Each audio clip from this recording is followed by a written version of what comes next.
If you want to start a fire anywhere in the boreal forest that circles the globe, it's going to have pitchwood, but it's resin-soaked wood. That doesn't look like a normal piece of wood. You may have heard this being called fatwood in the stores. Easy to start a fire like this in so many parts of the world.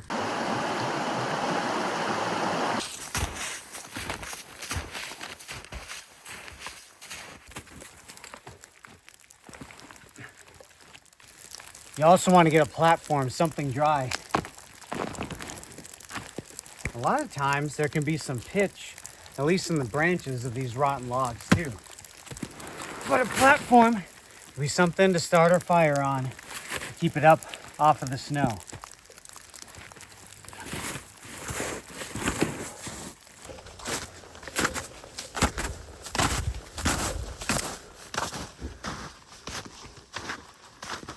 Right here, I can tell that's a pitch stump right there. It looks rotten, but most of it's rotten away, and all that's left is the waterproof pitch.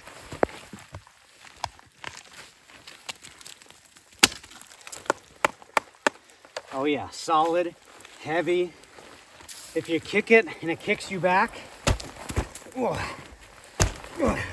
yeah, went all the way down in. Perfect. See how dark?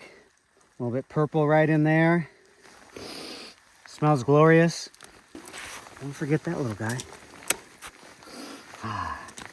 Let's split this one up. As a general rule for safety, it's a good idea to take your gloves off. A lot of times gloves will be a little bit more slippery if it's wet out. That doesn't look like a normal piece of wood. That's resin soaked.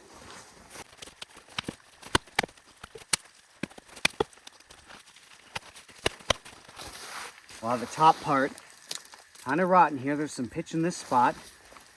But we'll chop through, get to the inside. Not too worried about hitting the rocks right now, because there's a bunch of snow here. Oh, that's nice.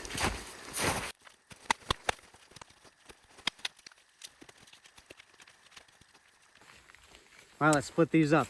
You can split them up with the axe, your knife. Find some nice straight grain pieces. Get a good amount of small stuff to start with, right around pencil size. Then work up to thumb size right here. And then your bigger fuel size. Now you want to think about your priorities here. Are my priorities to start a fire first in this rain? What good is it going to do for me to start a fire right now? Is it going to be me just standing there looking at the rain coming down on my face? Or should I do it in my shelter first? So usually you want to start and make a shelter first before you get into making a fire. And I'm just going to show you right now, it can be done. Maybe you need to start one real quick for somebody. Maybe you just want to have that skill to start it in the rain. So this is one of the ways to do it. Yeah, you can split down, get a dry piece of wood, which we've done hundreds of times in rain like this. But pitch makes things a lot easier. So lots of pitch wood here. What I'm going to do is make a bunch of curls. You can also make a bunch of shavings.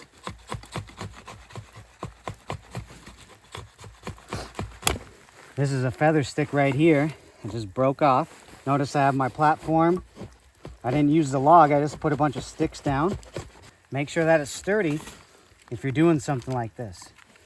Another thing that you can do is just go straight scrapings.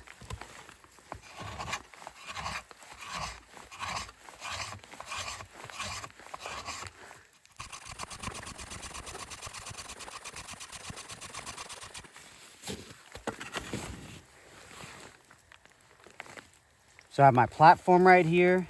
So I have my small stuff ready to go. I have my metal match. Let's strike down.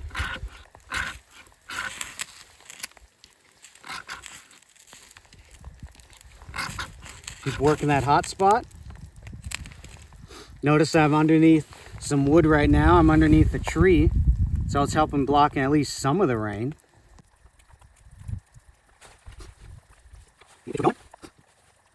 Notice how I use the brace.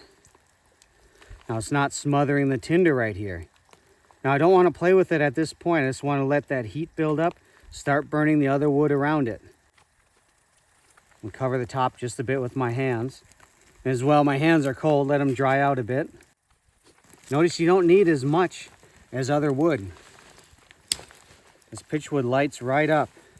So you still need to burn through. Say if it's the outer layer, that's going to be wet. So that's why it's nice to split open the inside and expose that dry, waterproof wood. This right here, pyramid fire lay. Log cabin, just 2 and 2. Both sides, just like a normal log cabin. Pyramid, add more sticks to the inside. Things burn up a little bit faster that way. Once the flames start coming through, it's time to add some more wood.